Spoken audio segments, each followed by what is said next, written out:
Usually, scientific research happens in a clean room. Right, yeah, like Yeah, an actual controlled environment. exactly. The observer is behind the glass, the specimen is on the table, and the two just never mix. That's the gold standard of objectivity, yeah. Right. But what happens when a tenured academic, someone whose entire career is built on studying online propaganda and disinformation, just shatters that glass completely? Oh, it gets messy. Fast. Yeah. I mean, what happens when she moves in with her human subject, starts a business with them, and then when things go south, runs a covert textbook disinformation campaign to just digitally erase him? It is a profound collapse of the very boundaries that give institutional knowledge its credibility. I mean, it really is. It's wild.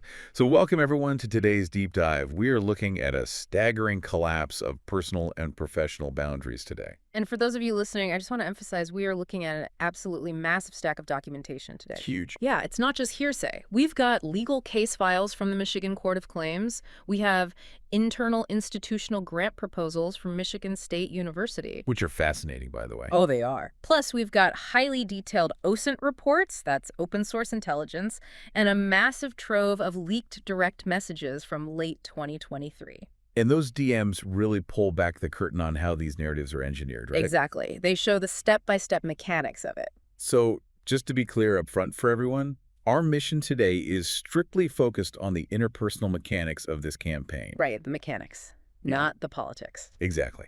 We're looking at the actions of Michigan State University professor Laura Dilley and a Los Angeles-based consultant named Lisa Derrick. Two very different worlds colliding there. Completely. And we're mapping out their documented plan to deliberately defame and erase a guy named Arturo Tafoya. Who was, crucially, Dilley's primary human source. Right. He's a whistleblower, an independent researcher, and basically the foundation of her most prominent work. And I think it's really important to frame this for you all listening. The materials we are reviewing today touch on some highly polarized topics. Oh, yeah.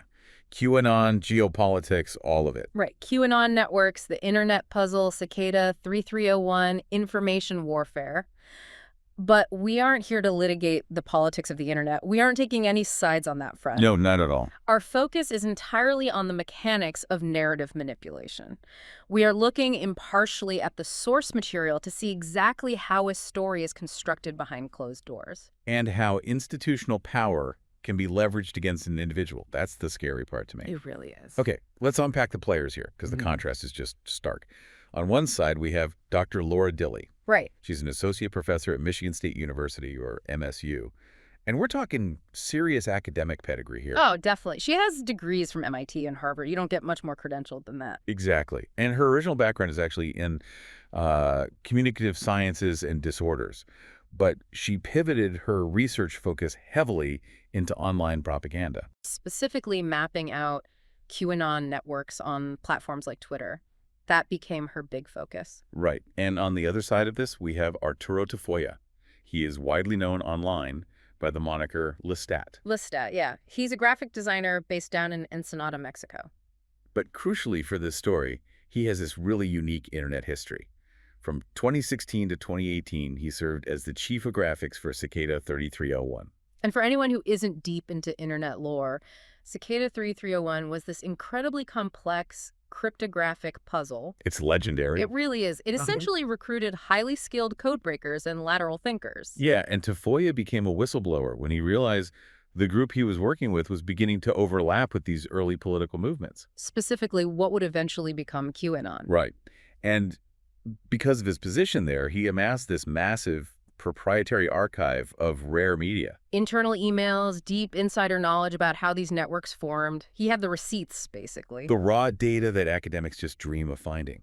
Exactly. So in early 2021, Dilley reaches out to him, and he becomes her primary human source.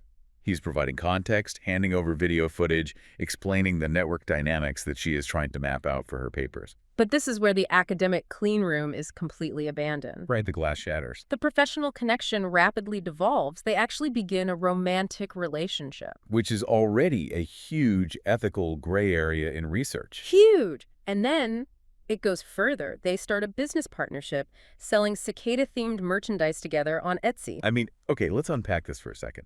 That velocity of boundary collapse is just striking. It's unheard of in serious academia. Ethical guidelines exist specifically to prevent this exact kind of entanglement. Right, because when you are studying human subjects, especially people involved in volatile, high-stakes online subcultures, maintaining objective distance is your only shield against bias. Exactly. When Dilley became romantically and financially entangled with Tafoya, she lost that objective lens entirely. But let me push back on that for a second, just to play devil's advocate. Anthropologists embed themselves with their subjects all the time, right? Sure, they do. Immersive journalism exists. So, is it really that unheard of for a researcher to get this close to a source? Could she argue that this proximity actually gave her better data? Well, immersion is one thing, right? But financial and romantic entanglement is another thing entirely. The mechanism of bias here is just undeniable. How so? Like, practically speaking. Think about how data is filtered in that situation. Once they are dating and running an Etsy business together, every piece of information he gives her is filtered through their personal dynamic. Oh, I see. So if they're happy, the data's good. Exactly. If they're getting along, his data is treated as golden truth. But if the relationship sours, say they have a bad breakup, suddenly his data and his character become active threats to her academic standing. Because you can't separate the researcher from the partner anymore. Exactly. And we see this exact tension, this conflict of interest, manifest in official, legally binding university documents. Right. Which brings us to the DAT proposal. This document honestly blew my mind when I read it. It's a very revealing piece of paper. So it's January 2022. Dilley submits a grant proposal to Michigan State University. She calls it the Defense Against the Dark Arts, or DAT Project. Catchy title, I guess. Yeah, leading into the Harry Potter reference. Anyway, she's asking for just under $10,000 in funding. And to understand the gravity of this, you really have to look at how academic grants function. Right. It's not just a casual ask for cash. No, a grant proposal is a legally binding statement of intent. It is the formal mechanism by which a university recognizes a collaboration. Okay, so what did this specific one say? In this specific document, under the section labeled Specific Aim 2, Dilley explicitly names Arturo as an essential collaborator. She literally calls him an eyewitness. And she doesn't just mention him in passing, right? No, not at all. The proposal states that his historical footage is, quote, valuable because it is no longer accessible on the internet. So she is telling her institution, I need this specific individual, and his proprietary archive is irreplaceable for my research. Exactly, and it actually goes further than that. Under Specific Aim 3, the proposal notes that Tafoya has graciously agreed to lend his talents in graphical design and Cicada 3301-themed digital artwork to the project. Okay, so she has established him on paper as the foundational pillar of the project. He's the eyewitness, he has the rare data, and he's doing the graphic design. Right, but let's look at the actual budget breakdown she submitted alongside those claims. This is the part that is just wild to me. So Dilley allocates $4,365 to herself. Okay. She allocates $2,160 to her students to help organize Tafoya's archive. Sure, paying the undergrads. And Arturo Tafoya, the irreplaceable eyewitness providing the proprietary data and the graphic design, he gets exactly $0, not a single cent. Wait, zero? Literally $0 for the guy whose archive the whole project is built on. It's literally zero.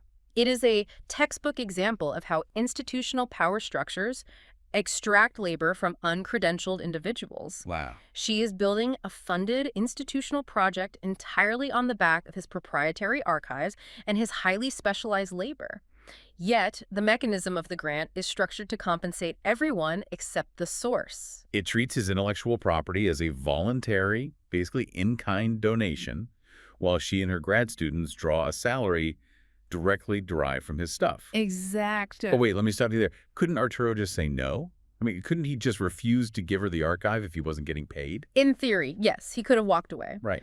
But you have to factor in the power dynamic of the romantic relationship they were in at the time, plus the allure of academic validation. Oh, right, he's an independent researcher. Exactly. For an independent researcher down in Mexico, having a tenured professor at a major U.S. university validate your work feels like a massive step up. It's intoxicating. So the institution holds the prestige, and the independent researcher holds the raw material. And the institution almost always dictates the terms of extraction. Wow. And we see that exact dynamic play out publicly, too. In the source material, the analysts call this the shifting credit arc. Yes, the Twitter mapping. Yeah, they mapped out 40 different instances where Dilley mentioned Tafoya publicly on Twitter, and her attribution of credit to him fluctuates wildly, depending entirely on who she is performing for at that exact moment. It's a fascinating study in situational framing. Let me give you an example from the timeline. Yeah, go ahead. So on October 16th, 2021, she is trying to build hype for her work within the online puzzle community. So she tweets that her paper, quote, would not have come to fruition without it Adafayevsky. She is giving him foundational, indispensable credit there. Totally. But then we hit what the sources call the 24-hour contradiction. Okay, what happened there? So on December 19th, 2021, she is defending him against some online detractors. She tweets, I stand with Arturo Tafoya. He has made outstanding contributions. Okay, supportive partner. Right. But literally the next day, December 20th, 2021, she faces pushback from her academic peers. They are questioning the rigor of using this internet guy as a source. Oh. And her tone flips on a dime. She tweets, no, my article did not cite Arturo Tafoya. His name was mentioned in the acknowledgments. That is all. That is all. Just completely discarding him. Notice how the mechanism works here. The intrinsic value of Tafoya's contribution didn't magically degrade over 24 hours. Right, the data was the exact same data. The audience changed. When she needed credibility with the internet insiders, he was her key asset. But when she needed to defend her academic rigor to her peers, he was minimized to a passing mention to protect her reputation. Wow, so this is the first clear, documented indication that Dilley views Tafoya less as a respected colleague and more as a narrative asset, right? Exactly, an asset that can be deployed or suppressed depending on her strategic needs. Okay, so let's fast forward a bit and look at how that strategic suppression really escalates. We're moving to late 2023 now. The timeline of chaos. Yeah, the romantic relationship has completely imploded at this point, and it is playing out as a public spectacle. Dilley is on Twitter calling Arturo a psychopathic narcissist, and she's accusing him of extortion and blackmail. And we really need to contextualize the pressure Dilley is under at this specific moment in late 2023. She isn't just dealing with a messy breakup. Right, there's a whole other lawsuit happening. Exactly. She is simultaneously embroiled in a massive civil defamation lawsuit filed against her by a man named Thomas Schoenberger. And ironically, Schoenberger is the very individual she and Tafoya had been researching together, right? Exactly. So her legal exposure is immense. Plus, her co-author on her main academic paper has publicly disavowed the work. Oh, wow, so her professional life is crumbling. The walls are absolutely closing in on her academic narrative. But the documents reveal a massive contradiction happening behind the scenes during all this. While she is publicly torching Arturo on Twitter and dealing with this lawsuit, privately, from late 2023 to early 2024, Dilley and Arturo are actually going through a period of reconciliation. Right. She is sending him direct messages suggesting they are patching things up, repairing the relationship. And it is within this exact window of cognitive dissonance that the third player in our deep dive enters. Lisa Derrick. Yes, Lisa Derrick. She is described in the court filings and in her own professional profiles as a Los Angeles-based consultant. And she provides, quote, witchcraft and the occult for business, media, and individuals. Which is quite a title. I have to pause here. Witchcraft and the occult for business. Is that metaphorical, or is she literally billing herself as a mystic consultant for corporate strategy? Well, in the LA consulting ecosystem, it's often a blend of both. They use occult frameworks as a sort of edgy branding tool for alternative public relations and crisis management. Okay, so it's PR with a witchy aesthetic. Right. But regardless of the esoteric branding, Derrick is a highly strategic operator, and she is a natural ally for Dilley because they share a mutual enemy. Schoenberger. Yes. Derrick has her own highly litigious adversarial history with Thomas Schoenberger. So Dilley and Derrick are bonded by this shared conflict. So Dilley and Derrick start strategizing. And we know exactly what they said to each other because of a file in the source material labeled Confidential Annex Dilley Derrick DMs .md. Yes, the leaked messages. These are Instagram direct messages between Dilley and Derrick from November 2023. And it's crucial to explain how these DMs surface so people don't think this was some illegal hack. Right. How did Arturo get these? Arturo obtained them from a shared file hosting service that he and Dilley had set up together. They both actively accessed it during their relationship and business partnership. So this wasn't a hack? No, it was data pulled from a shared infrastructure that he had legal access to. Wait, hold on. Let me get this timeline straight. While Dilley is looking Arturo in the eye, virtually speaking, and telling him they are patching things up, she is simultaneously in a private chat with Lisa Derrick plotting against him. It is the absolute definition of a double game. The cognitive dissonance there is staggering. She is presenting a repairing relationship to Arturo to keep him pacified, but she's treating Lisa Derrick as a wartime advisor behind his back. Wow. And these DMs are not two friends just venting over a glass of wine about a bad ex. If you look at the syntax and the flow of the conversation, they are having a real-time, written strategy session. Strategy for what, exactly? On how to manage Arturo as an active structural threat to Dilley's career. So let's look at the exact moment the erasure of Arturo is planned, because it's stated so plainly in the text, it's almost hard to believe. Dilley messages Derrick and says, quote, "I am committed to carrying on the projects that Arturo and I started together, particularly the book." Notice the phrasing she uses there. The projects that Arturo and I started together. Right? In the privacy of this DM, away from her academic peers, she freely acknowledges his foundational co-authorship and his role in the work. But listen to how Derrick responds to that. She lays out the game plan. Derrick writes, "And now it can be your story told your way without you having to polish and prop up Arturo, and it has a much more interesting bend to it." And she even adds a little heart emoji at the end of that. Polish and prop up Arturo. That phrase right there is the smoking gun of the extraction motive. Break that down for me. What are the mechanics of what Derrick is suggesting? She is explicitly acknowledging that they need to strip him of his intellectual property. They want the archive, they want the graphic design, they want the insider knowledge that he provided. But they don't want him. Exactly. They want to remove the partner so it becomes entirely her story. It's a hostile acquisition strategy, basically. But let me play devil's advocate here again. Isn't that just a consultant trying to make her client feel better after a bad breakup? Like, hey, you don't need him anyway. You can do this on your own. Is it inherently malicious? If it stopped there, you could argue it was just aggressive encouragement. Sure. But look at the problem they immediately have to solve right after that. Which is what? Arturo knows the truth. He possesses the source emails, the raw data, the proof of his involvement in the research. If he speaks up and contradicts her solo narrative, her academic credibility collapses. Right, because he can prove he was the source. So the strategy can't just be about ignoring him. It has to be about invalidating him as a witness, both in the court of public opinion and within the university. And how do you invalidate a whistleblower? You attack their sanity and you attack their character. And the analysis of these DMs shows exactly how they constructed this weapon. Yes, the framing. Derrick writes to Dilley, quote, "The only way to make sense out of this is if Arturo is a drug addict. Any other narrative does not make sense." This is a very deliberate framing device. Think about how ad hominem attacks function in narrative warfare. Right, attacking the person instead of the argument. Exactly. If Arturo complains that his intellectual property was stolen, or if he points out discrepancies in her peer-reviewed papers, they can simply deploy this frame to wave it all away. Oh, you can't trust those claims. He's just an unstable addict. Precisely. It completely sidesteps the factual basis of his complaints by attacking his state of mind.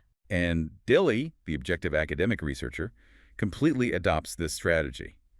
She writes back, quote, "Per the fact that we both know that Arturo is a drug addict, she is just locking in the narrative."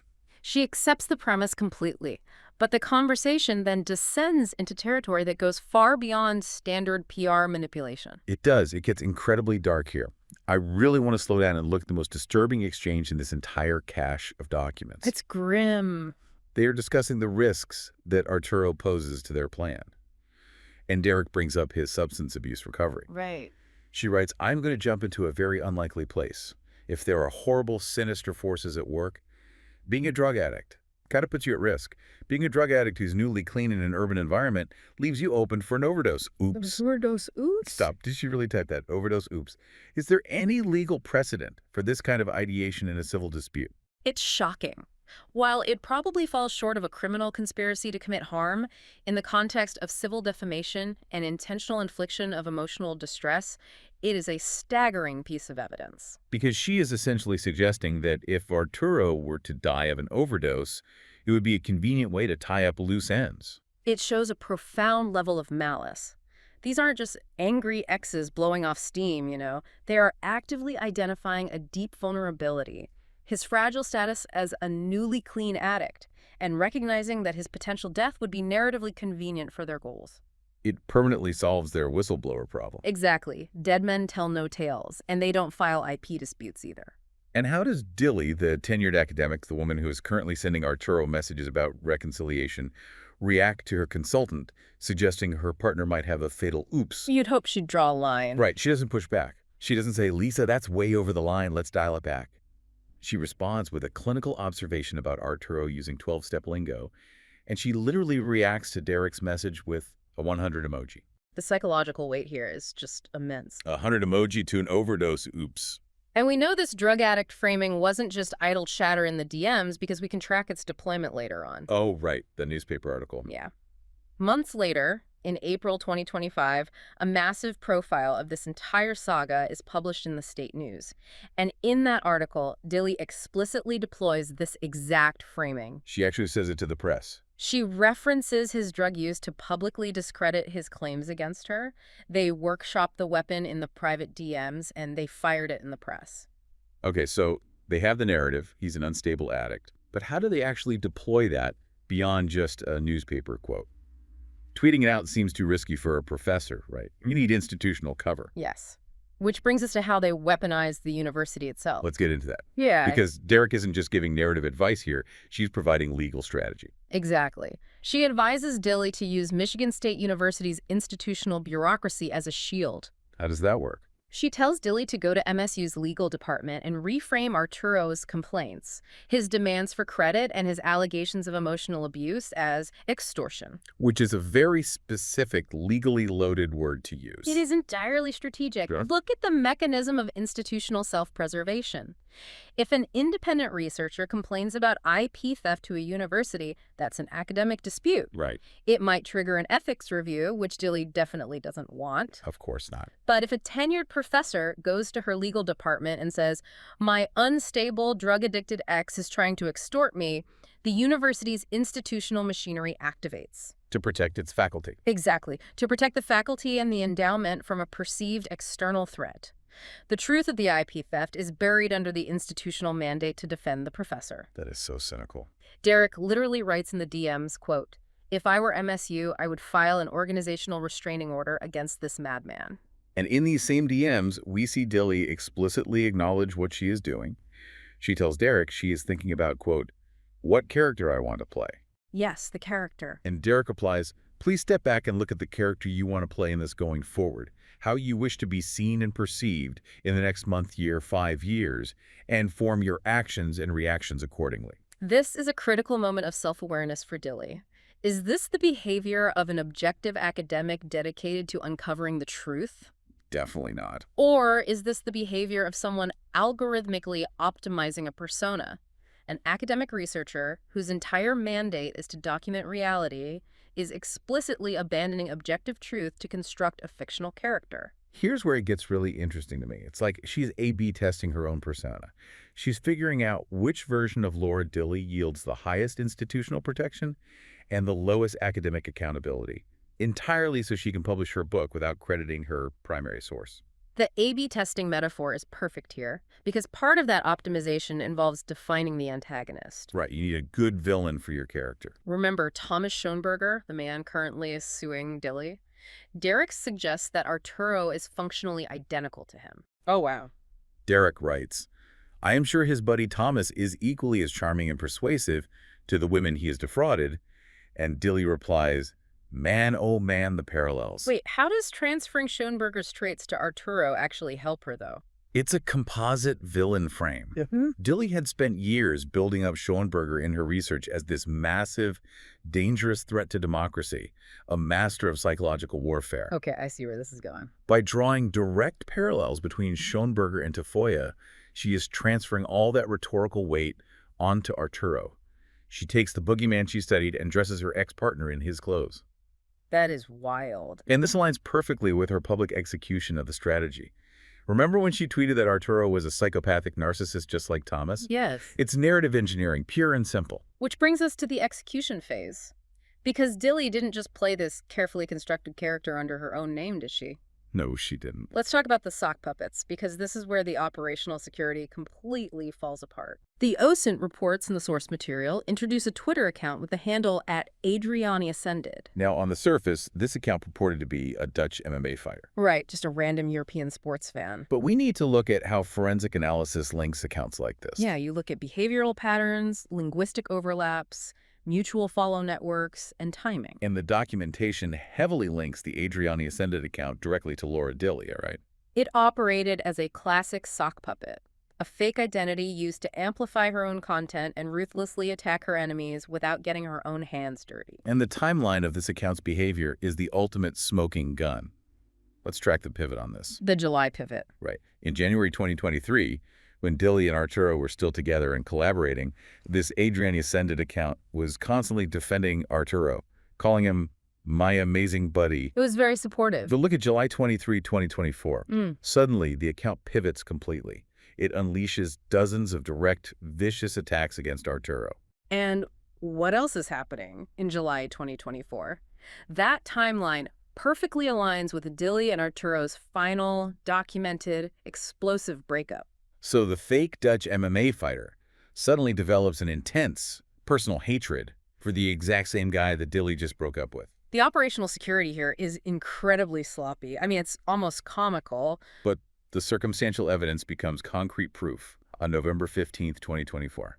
I want to walk through this slowly because it is the moment the house of cards just completely collapses. Yes, the big mistake. On that day, the Adriani Ascended account posts screenshots of Arturo's private emails and banking information. Financial documents. And in the text of the tweet, the account publicly states, and I quote, "Email discovered on Arturo's computer on September 4th, 2024. Discovered on Arturo's computer on September 1st, 2024. So let's cross-reference that date with the physical world. What exactly happened on September 1st, 2024 in Ensenada, Mexico? The source documents contain 3 critical pieces of evidence from that night. Okay, what are they? First, a 911 call log from 4:42 a.m. Second, a hotel incident report confirming police presence at that time. And the third. And third, a formal legal complaint filed by Arturo Tafoya with the Baja California Attorney General. In that complaint, he states that his ex-partner illegally accessed his computer in the middle of the night to extract data. Let that sink in for everyone listening. The Adriani Ascended account, operating under a fake identity, publicly admitted to possessing materials extracted from Arturo's computer on the exact day, in the exact location, that he filed a police report for that exact crime. It is a staggering ethical, legal, and professional failure. It really is. We're talking about a tenured academic who built her entire public reputation warning the world about the dangers of online trolls, fake accounts, and digital information warfare. The hypocrisy is just thick. Yet she was operating a fake account herself. She publicly admitted, through this sock puppet, to illegally accessing her collaborator's computer to extract materials that would benefit her in her Michigan defamation lawsuit. And she did all of this while simultaneously executing the exact character assassination plan she workshopped in secret with Lisa Derrick. It is clinical. Fascinating disbelief is the only way I can process this. So, as we pull back from all these documents and all this chaos, what does this actually mean for us? This isn't just a story about a bad breakup or an Etsy shop gone wrong. No, it's much bigger than that. It's the story of a tenured academic who started out studying disinformation, only to end up running a textbook narrative warfare campaign against her own primary source. She erased his work. She mocked his deepest vulnerability. She A/B tested a persona to ensure his narrative demise, and she literally stole his data. And this matters because it exposes the profound fragility of institutional authority. We are trained to trust the academic clean room, right?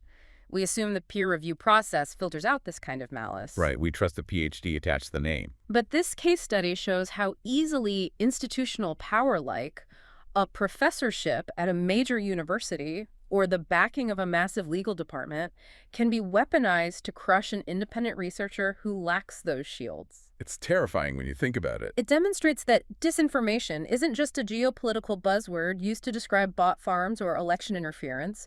Disinformation is a tactical mechanism. A personal weapon. Exactly. Right. And it can be deployed to destroy people in deeply intimate, highly personal ways. It really makes you look at that glass in the laboratory differently.